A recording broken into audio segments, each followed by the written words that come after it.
Good morning, YouTube. Lofty's here. Well, I've popped up to Daniel's.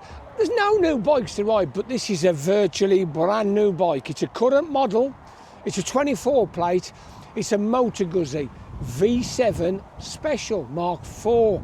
Like I say, they've been around a while, but they still look pretty good. And it's a current model you can actually buy. Anyway, if you're interested in seeing Lofty ride the V7 from Moto Guzzi, you stick around.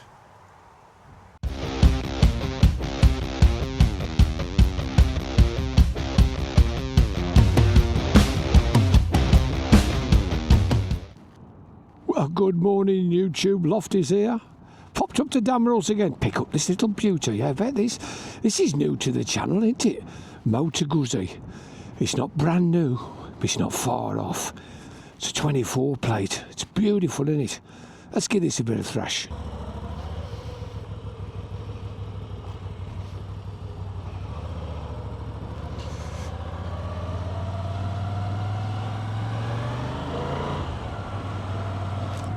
Okay, YouTube, here we are.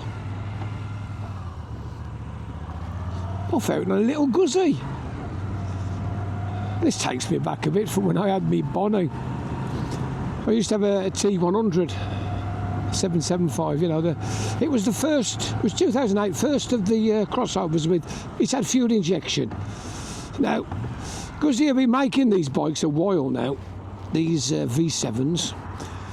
And it's gradually gone up in size, and this one, the latest incarnation, this is a 24 model from last year, is an 850, and I've got to say it feels pretty smooth. Yeah, we'll go through the stats in a minute, but that's just check it around the island and see what it feels like.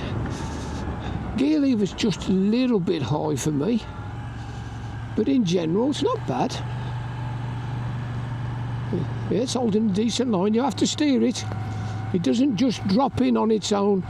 It's got to be steered all the way around. But it's not bad. It's not bad. I quite like it. As I say, it's proper old school retro. Here we go. First and second's a bit clunky. Let's give it a bit of rev. Yeah, it's okay. It's got some grip puppies fitted. Let's have a look. Okay, so here we have it. Quite dinky, innit? Dual height seat, dual pipes on it. It's got some engine bars fitted. Well, there we go. It's not the biggest bike, not the tallest bike in the world. So sit down nice and steady. It feels comfy. It does feel like an old bike. It feels like just like the bikes I used to ride when I was a kid. But my first big bike was a Rocket Goldie from BSA, and like I say, I've had Bonnevilles and I've had later Triumphs as well. It's quite good looking. There's the pegs. Fairly low, not bad. Everything's okay about it. I quite like it. There's enough cutaway in the tank for Lofty to get his big long legs in. As you know, I'm 6'5" and 16.5 stone, and it feels comfy. We'll see what it's like on the road. As I said, the gear lever felt just a tad high for me, but it's okay. Yeah, it looks nice, doesn't it? Should I have a close-up? There you go, V7 Special, Moto Guzzi. Moto Guzzi. The wings, look at it. The wings are everywhere. It's good, isn't it? It's gorgeous. I've not ridden a Moto Guzzi for some while. Back in 2008, I owned a Stelvio, 1200 Stelvio. Was a bit of a naughty boy, played up a lot. That's when I coined the phrase, to buy an Italian bike, you need to have a sense of humour. Let's have a close-up. Okay, so just coming across, pan across. Everything's nice, everything's normal. Can't fault it. Proper old-fashioned clocks, very nice. Let's switch it on, watch it sweep. So we've got analog clocks, we've got a little LCD inset on the left. Not bad, coming out. Start, stop button. Hydraulic, non-adjustable brake, mode button, start button. Gotta say, the buttons feel a bit cheap. Might be me. Coming across, non-adjustable forks. We've got a cable-operated clutch. Once again, non-adjustable. We've got a pass, lights, high and low beam, indicators, fairly tactile, horn. Ooh, that is a little pipper. We've got these, what our class is like, typical 70s style teardrops. They're all right, aren't they? I prefer Mickey Mouse personally, but teardrops are okay. Shall we have a listen? Okay, so the engine's settling down now. Bit of a vibration through the handlebars, and of course, can you see that? You get the old torque reaction. Let's have a listen from the pipe. As I said, we got twin pipes. Here we go. Gotta say, don't sound too bad, does it? Bit of a top end whine, you hear that? And that torque reaction's quite high. My Guzzi, my stereo didn't do it that much. This feels like typical old-fashioned Guzzi, old school, typical BMW Moto Guzzi style. Anyway, let's have a close-up of all the bits and pieces and talk about it and tell you how much it costs and everything. Okay, so the stats, most important. Should have a close-up of that winged eagle, whatever it is. It's gorgeous, isn't it?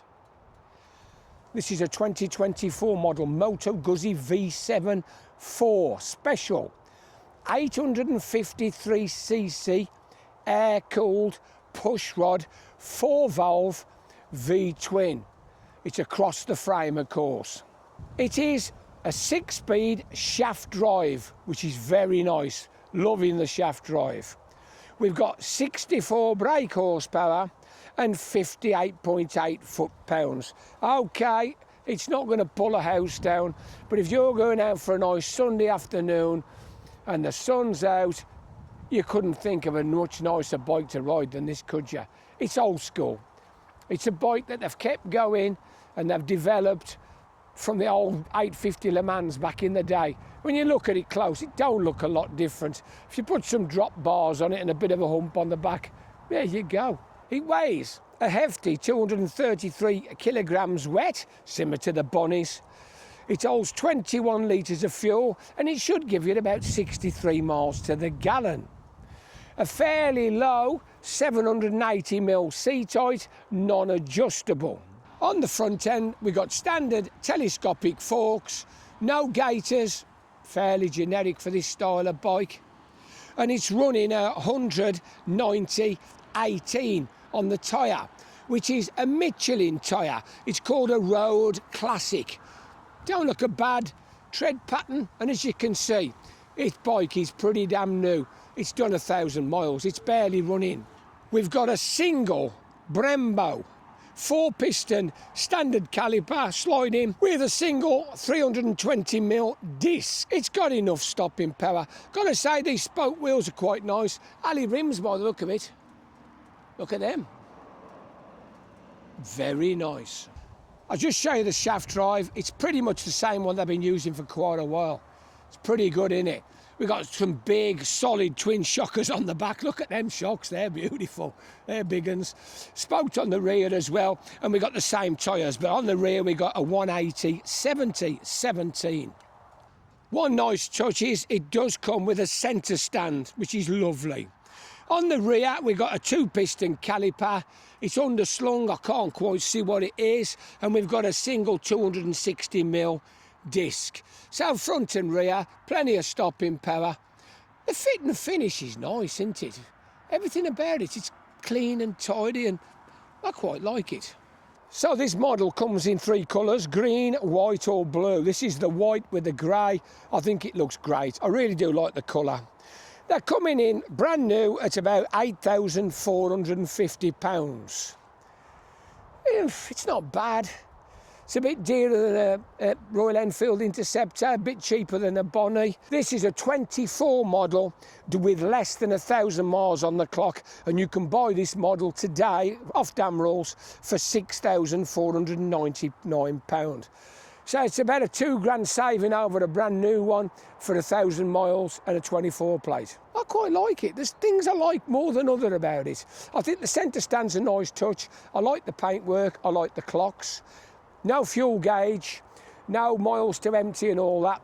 So there's little things I think they could have put on, but they haven't. Indicators and everything are pretty nice. Everything's finished up lovely. Still got standard bulbs in the front. But in general, I think it's all right, isn't it? Let's give it some thrash. Okay, YouTube, welcome back. First to second was nice and slick that time. I do find neutral can be a bit of a challenge. It's not the easiest neutral to find, but it's okay. We've got a few road closures in the area. So I'm going to do my route, but in a slightly different order. So we're going to take the right here. So we're straight into a national. Here we go.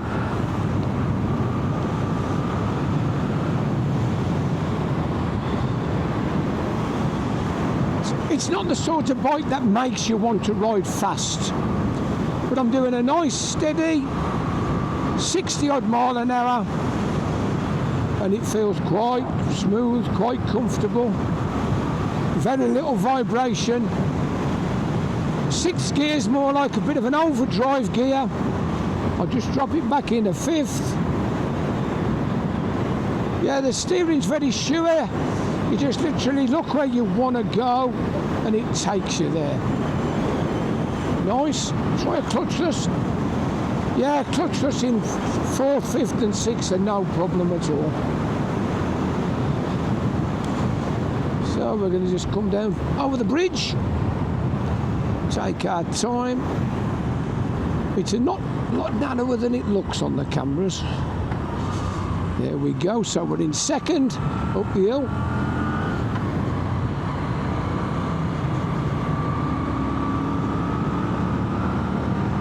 Yeah, it's got enough poke. Yeah, it's not bad.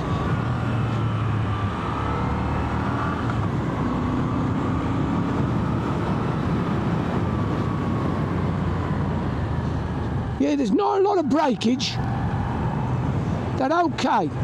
I don't think the brakes have had a lot of use. As I say, it's a fresh bike. It's run in. It's had its first service and everything. Like I say, it's done 1,000 miles. And this is a steeper hill than it looks. And it pulls easy up to 60. So I think if you wanted to go out riding with your pals, I don't think you'd have any trouble keeping up with them. Yeah, it's fine.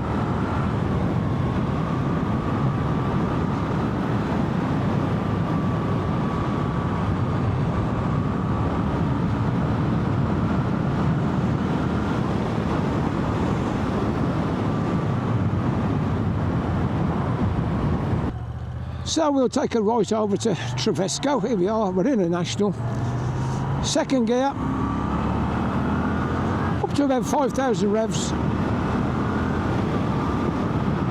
I don't think it matters if you give it much more, it don't really do a lot, but straight up to 60. I'd say that the steering geometry is more relaxed and sporty. Here we are, we're getting overtaking. Nice easy overtake. Bit of a gear drop, bit of breakage, tip it in. Yeah, it's quite slow, the geometry, but it's okay. It's something you'd soon get used to.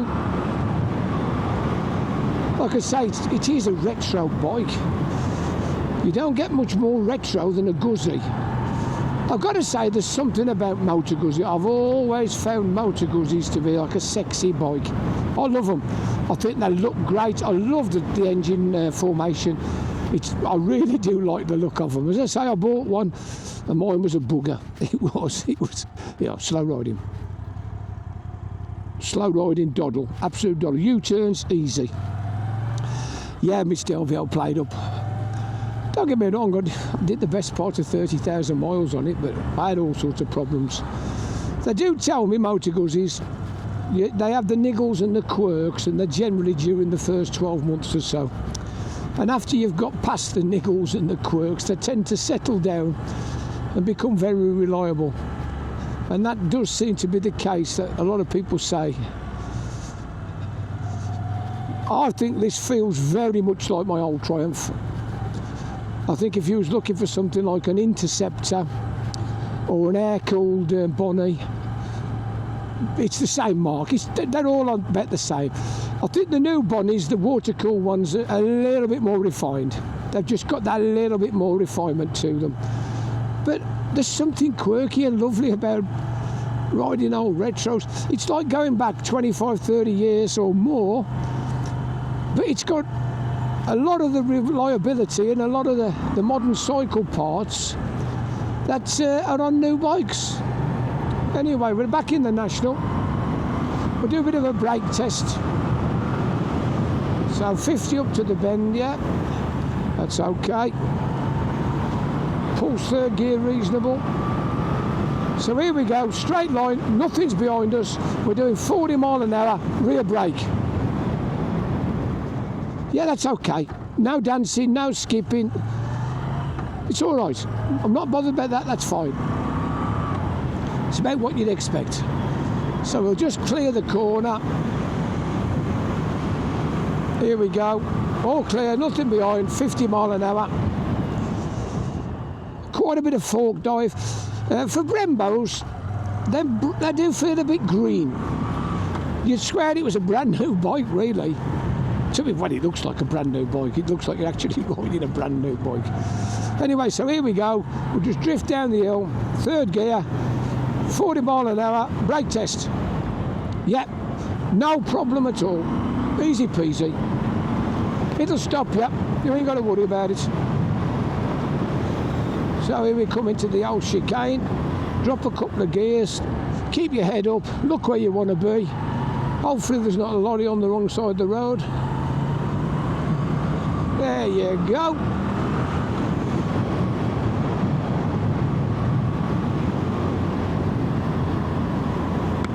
I think this is the sort of bike you can have some fun on, you can cruise on.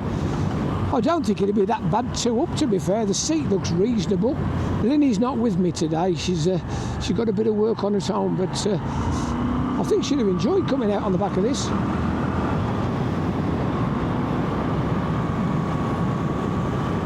There we go. 16 fourth. No trouble at all. So we've dropped it into fifth.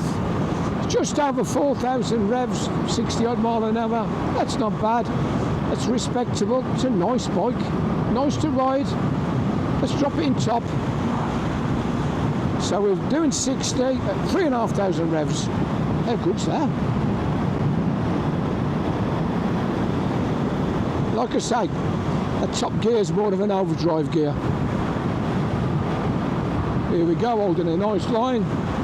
We're going to drop down into 50 at the island. Under the A30 and down the hill in the simulated motorway situation. Yeah, the indicator button does full reasonable. So there we are. Down the motorway island, the A30 it is. We'll leave it in third. No, we're going to have to change, there's cars coming. Second, third gear. So we're going to do a third gear roll on down the hill. Third gear 30, pull it back, up to 5,000 revs. We're hitting 70 mile an hour in fourth. Yep. I'm getting quite a lot of wind blast. Of course, there's no screen, no buffeting, nothing what you call nasty. It's just, I don't think I'd want to go far on a motorway without some sort of aftermarket screen. I think if you was going to tour on this, you'd have to stick a screen on to go touring. Don't get me wrong, for day to day up to 60 mile an hour you do not notice it. But the difference between 60 and 70 is amazing. Yeah, a lot of wind. So we're just going to nibble around the island. Second gear. And we'll take it up the hill, see how it pulls up the hill. As I say, it's a good hill. So second gear, give it a bit of a twist up to 5.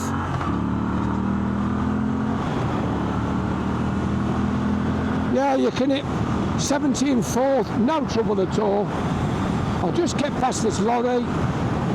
Now he's coming out. Well, he's off, don't worry. There's nobody behind us, we can take our time. Anyway, what do you think of it? I've got to thank Luke down at Damrolls for lending me the bike today. As I say, this one's in the showroom. I did look. It's done a bit more than 1,000 miles. It's done 1,469 miles. It's £2 cheaper than brand new, and it's got some nice crash bars fitted. Dresser bars, whatever you want to call them. Nice bike. Bit vibey, but nice. Anyway, have you enjoyed this video from the Lofty Bike? I hope you have. If you have, click on that little like, subscribe, ring the little bell, ask me a question. You know I don't mind answering questions. We're up to 6,000 subscribers this week. How about that? The Lofty Biker's got 6,000 subscribers. Thanks very much, folks. I'm really pleased you watch me stuff. You know, it does give me a bit of a buzz to think that there's people from all around the world watching these little videos of the Lofty Biker riding motorbikes. I think it's amazing. Anyway, we're back, ain't we? We're here, Damrolls. It only seems like we've been out 5 minutes. Anyway, this is the Lofty Biker saying ta-da for now. Ta-da.